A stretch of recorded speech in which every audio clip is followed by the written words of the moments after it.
కేటీఆర్ కూడా మనం మాట్లాడితేమంటే మీరైతే మణిపూర్ సంబంధించి అక్కడ యాత్ర చేపడుతున్న భారత్ జోడో న్యాయ యాత్ర అంటూ తెలంగాణ సొమ్మును కాంగ్రెస్ పార్టీ అధిష్టానం ఇక్కడ కాంగ్రెస్ ప్రభుత్వం ఢిల్లీకి గులాంగా చేసి అక్కడ సొమ్ము కట్టబెడుతున్నది ఒక వార్తాపత్రికల ప్రధాన అంశంగా జోడించారు. వార్తాపత్రిక నమస్తే తెలంగాణ అనుకుంటా. అవును, నమస్తే తెలంగాణ. ఇప్పుడు మహారాష్ట్రకి ఎవరు వేరండి? బీఆర్ఎస్ పెద్ద చింపనీకే మహారాష్ట్ర పోయి పెద్ద మీటింగ్ పెట్టారు. మరి అంటే అది తెలంగాణ సొమ్ము కాదా? అది తెలంగాణ సొమ్ము కాదా? మహారాష్ట్ర పోయినావు, నువ్వు ఆంధ్ర పోయినావు, కర్ణాటక పోయినావు, ఆ సొమ్ము ఎక్కడ పోయింది? తెలంగాణ సొమ్ము కాదా? అంటే కేసీఆర్ ఖర్చు అంటే వినండి, వినండి ఖర్చుగా వినండి. అంటే ఇప్పుడు మా పార్టీ సంబంధించిన వ్యవహారాలు మేము మా ఉడతాపతి సాయం ఏం చేసుకుంటుంటే ఇప్పుడు మేము ఉన్నామండి. ఉడతాపతి సాయం ఉంటే యూత్ కాంగ్రెస్ వాళ్ళు పనిచేస్తారు ఏడా ఢిల్లీ పోయి. అయితే తెలంగాణ సాయం ఉంటుంది పార్టీ పరంగా. ఎవరో ఒక వ్యక్తి సంస్థ ఉంటుంది, పనిచేసి ఉంటారు. మీరు మహారాష్ట్ర పోయి కర్ణాటక పోయి పెట్టి తెలంగాణ సొమ్మును అప్పనంగా పెట్టినప్పుడు ఏం మాట్లాడలేదు. మరి మీరు నేనేమంటున్నా ఇక్కడ మీరు అనే మాట కరెక్టే కావచ్చు, కానీ మీరు ఏమంటున్నారు?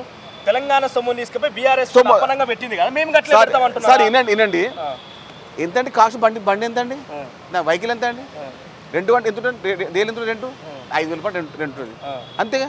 రెండు తెలంగాణ రిజిస్ట్రేషన్ చేసి ఏఐసిసి పేరు రిజిస్ట్రేషన్ అవుతుంది, రెంట్ ఇస్తే సార్ అంతే. ఏముంటుంది సార్? ఇప్పుడు సబ్ ఉంటుంది. ఇప్పుడు ట్రావెల్లో ఏముంటుంది సార్? ఇప్పుడు ట్రావెల్ నేను పోతాను, ఇప్పుడు నేను పోయి తిరుపతికి వెళ్తాను, నేను శ్రీశైలంకి వెళ్తాను, నా బండి తీసుకుంటాను, ఆ బండి నాదే పోతా నేను సార్, మీకు బండి మీకు అయిపోతా. ఇప్పుడు ఢిల్లీ నుంచి వస్తుంది బండి ఇక్కడ. ఇదే అంశానికి సంబంధించి వార్తాపత్రిక ఏం రాసుకొచ్చిందంటే TS09 GF 8055 నెంబర్ కాస్త gift for Rahul Gandhi boss అని చెప్పి చెప్తున్నారు బీఆర్ఎస్ పార్టీ నాయకులు. సార్ ఇప్పుడు నేను ఏమంటానంటే బీఆర్ఎస్ నాయకులకు ఏమవుతుందంటే అధికారం పోయిన తర్వాత వాళ్ళు ఏం మాట్లాడుతుర్రు, అసలు ఎట్లా మాట్లాడుతుర్రు, అసలు దేంతో అర్థమవట్లేదు. ఇప్పుడు కూడా వాళ్ళే మంత్రులు అనుకుంటారు, వాళ్ళు ఎమ్మెల్యేలు అనుకుంటారు, వాళ్ళు ముఖ్యమంత్రి అనుకుంటారు. అసెంబ్లీలో మీరు ప్రస్తావిస్తారు కదా, ఇంకా మంత్రిగానే ఆర్థిక మంత్రి హరీష్ రావుని ఏకంగా ముఖ్యమంత్రి అన్నాడు కదా అసెంబ్లీలో. మళ్ళీ మాజీ చెప్పిన పక్కన మళ్ళీ మాజీ చెప్పినాం కదా. అంటే ఇప్పుడు ఏమవుతుందంటే నిద్ర పెట్టాలి, నిద్రపోవాలి. ఇప్పుడు వాళ్ళు రాజకీయంగా ఏం చేస్తారంటే మనం ఏం చేసినా మనం ఏం చేయకున్నా తెలంగాణ చేసింది మేమే, తెలంగాణ కాపాడింది మేమే అనుకున్నాడు బీఆర్ఎస్ నాయకులు. తెలంగాణ చేసిన మోసాలు చెప్పతారు మరి ఎవరు? కొన్ని లక్షల కోట్ల మోసాలు చేసి మరి అదే చెప్పాలి. అది చెప్పకండి మీరు. అది మాట్లాడితే కాంగ్రెస్ పార్టీ కూలిపోతుంది, కాంగ్రెస్ పార్టీ 6 నెలలు ఉండాలంటే అరే పిచ్చోళ్ళారా. కాంగ్రెస్ పార్టీ స్పష్టమైన మెజారిటీతో 2014లో మీరు 63 వస్తే మాకు 64 వచ్చినాయి. మేము ఇంత 60 ఉన్నాయి. మేము రాజ్యత హేతుకంగా మ్యాజిక్ మీద 60 కావాలి, ఐసీటీ ఎక్కువ వచ్చినాయి. వీఆర్ ద విన్నర్స్, మీరు లూజర్స్. అట్లే మాట్లాడండి, ప్రతిపక్షంగా గౌరవంగా మాట్లాడండి. ఇక ఈ రాజకీయ విమర్శలు పక్కన పెడితే విన్నైన మీరు ఎప్పుడు రైతు బంద్ చేస్తారు, ఎప్పుడు పెన్షన్ అమలుకి తీసుకొస్తారు, ఎప్పుడు మీరు చెప్పిన 6 గ్యారెంట్లు అమలు చేస్తారు? ఎందుకంటే ఈ 6 గ్యారెంట్ల సంగతి అటుంచితే ఈ కొనసాగుతున్న పథకాలు పెన్షన్, వికలాంగుల పెన్షన్, వితంతుల పెన్షన్, రైతు బంధు పథకం లాంటివి కావచ్చు, రైతు బీమా లాంటివి కావచ్చు, కళ్యాణ లక్ష్మి లాంటివి కావచ్చు, ఈ కొనసాగించాలి కదా. ఈ కొనసాగింపు జరుగుతుంది అనుకుంటారా మీరు? సరే మీరు ఒక మాట, ముఖ్యమంత్రి గారు ఎన్నికల ముందు ఏం చెప్పారు? నూతన సంవత్సరంలో కాంగ్రెస్ పార్టీ ద్వారా ప్రతి ఒక్కరికి లబ్ధి చేకూరుస్తుంది, 6 గ్యారెంటీలు అమలు చేస్తామని స్పష్టంగా చెప్పారు. 48 గంటలు గడవకముందే ఫ్రీ బస్సు, 10 లక్షల జీవిత బీమా, మన హెల్త్ కార్డు. అంటే ఆల్రెడీ మేము ఎంటర్ అయిపోయినాం కదా. అది మేము జనవరి చేస్తామన్నామా? అన్నాం కదా, అప్లై చేసాం కదా. ఇప్పుడు ఇంకోటి వినండి. ప్రతిసారి జర్నలిజం అనే కొంతమంది ముసుగులో మాట్లాడుతున్నారు. ఇప్పుడు మీరు స్పష్టంగా ఉన్నారు. మీరు ప్రభుత్వంలో ఇంతకుముందు టీఆర్ఎస్ ఉన్నప్పుడు ఎలాంటి ఘోరాలైనాయండి? ఎవరన్నా అప్లై చేసిన వచ్చిన ఎవరికన్నా? ఇప్పుడు మేము స్పష్టంగా ప్రజాపాలన ద్వారా 1,20,00,000 వచ్చినాయండి మాకు మన పత్రాలు. ఎందుకు వచ్చినాయి? కాంగ్రెస్ పార్టీ పైన నమ్మకంతో వచ్చినాయి. కాంగ్రెస్ పార్టీ స్పష్టంగా ప్రజలకు న్యాయం వచ్చినాయి. ఈ దరఖాస్తులలో 1,27,00,000 దరఖాస్తులలో గతంలో పథకాలు వచ్చిన వాళ్ళు ఉన్నారు, మళ్ళీ తిరిగి అప్లై చేసేవాళ్ళు. అన్ని కలగలిపి ఉన్నాయి. కేవలం ఓన్లీ కాంగ్రెస్ పార్టీ వస్తేనే ఇస్తుందని చెప్పి దరఖాస్తు చేసుకునే వాళ్ళ సంఖ్య చాలా తక్కువగా ఉండొచ్చు. కానీ నేనేమంటున్నా అంటే కొనసాగింపుగా ఉండే పథకాలు పెన్షన్, రైతు బంధు, రైతు బీమా లాంటి కొనసాగుతున్నాయా? ప్రభుత్వం 100% కొనసాగుతుంటాయి. 16 తారీఖు ఇప్పటివరకు పెన్షన్ అనేక మంది ఎంఆర్ ఆఫీస్ చుట్టూ తిరుగుతున్న ప్రజావానికి అడిగిపోతే నేను ఏమంటున్నా అంటే ఇక్కడ ఇప్పుడు మనం ఒక టెంపుల్కి వెళ్తామండి. అవును, రష్ ఉంటుంది.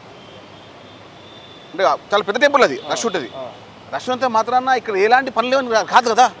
అంటే ఆ రోజు జన సాంద్రత ఎక్కువ ఉంది కాబట్టి రష్ ఉండేది.